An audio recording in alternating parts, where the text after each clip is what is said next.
Hi, welcome. Now I am going to show you how to use refresh functionality in pivot table. In other words, how to refresh pivot table when the source data is changed.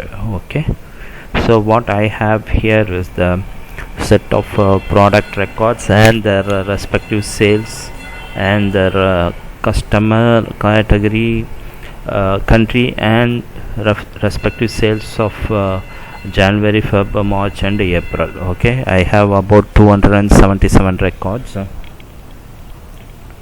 Okay, so what I'm going to do is I'm going to create a pivot table on this source data, and later I will show you when we change a record here what is happening. Okay, so what I'm going to do is I just select the source data.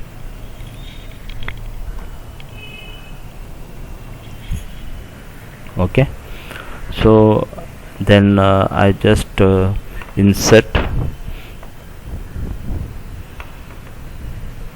pivot table, then you can see choose the data that you want to analyze, okay, which is nothing but the source data. Okay, so I already selected the whole set of source data. Okay, choose where you want the pivot table report to be placed. Okay, I want it on the existing host sheet. The location I will select it now, go to refresh, and okay, the first cell. Okay, so I just click. Once we selected the worksheet and you click OK, then it will show you two things. One is the pivot table area. To build a report, choose fields from the pivot table field list and also the pivot table fields pane. Okay, from here you need to select the columns, then here the pivot table will appear. Okay, for example, I will select the customer here. Okay, then what I'm going to do is the customer and the sales in January.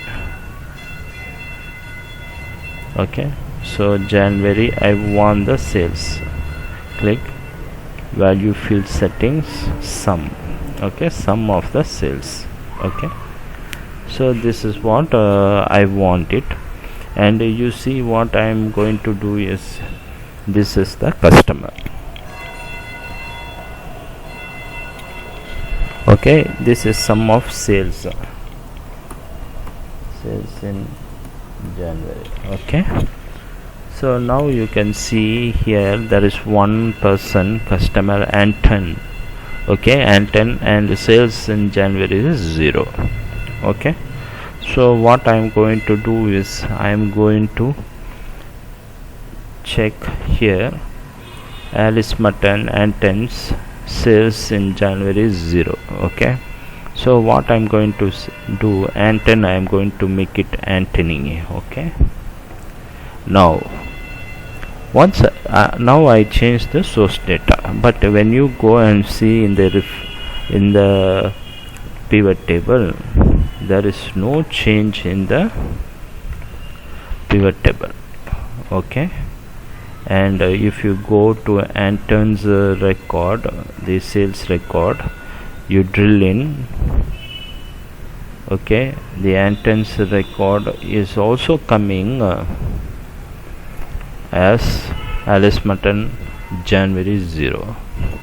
Why? What is happening? Okay, because the source data, once you use the source data to create a pivot table, what happens is that this data is transformed into pivot table's cache memory. Okay, so that's why the data is it's actually it's a copy of snapshot of at the time when you created the pivot table. Okay, so the data is still remaining as the status of when you created the pivot table, but after that the data is changed.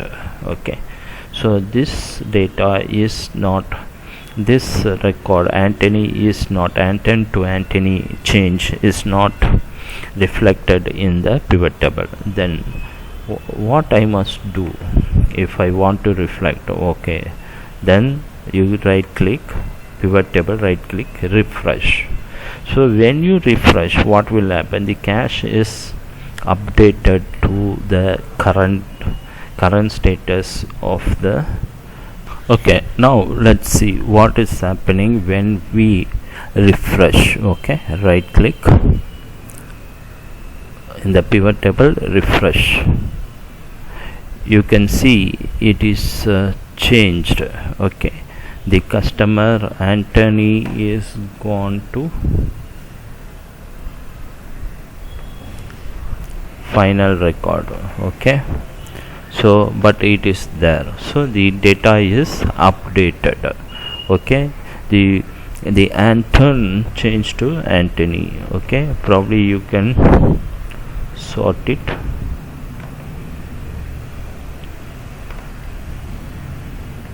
Okay, you can see Anton is changed to Anthony.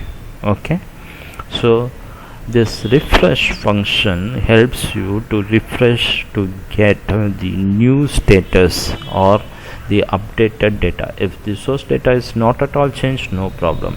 If it is changed, then you must make a decision. You want to refresh the data, or you want to refresh and get the current status of the data or not.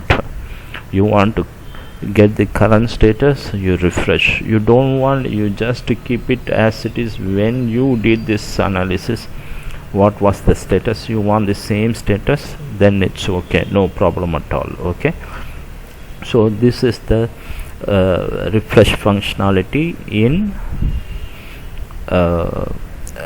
pivot table. Okay, hope this video is simple enough to understand what is happening when you press refresh, or how to refresh and get this current status of the data in pivot tables.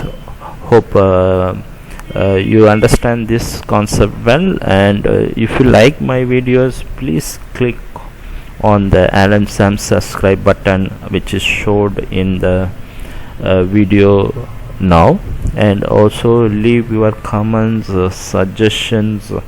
It will help me to improve my videos in future. Okay, and God bless you.